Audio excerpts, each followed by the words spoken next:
Kami anak-anak Papua, kami tak pandai berdebat di meja rapat. Kami tak punya kekuatan untuk menulis undang-undang, tapi kami tahu persis arti kehilangan. Karena kami sedang mengalaminya. Dalam diam, dalam luka, dalam air mata.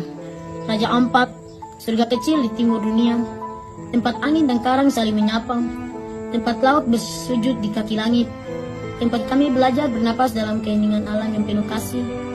Kini wajahmu tercabik, perutmu ditusuk, dada pegununganmu dirobek oleh mesin-mesin tamak yang haus akan nikel, akan laba.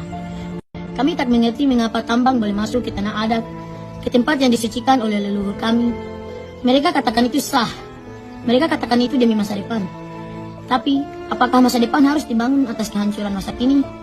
Kami melihat hutan roboh, kami melihat air berubah hitam, kami melihat langit kami berdebu, dan kami melihat wajah ibu yang dulu penuh nyala, kini duka tak henti-henti menyelimutinya.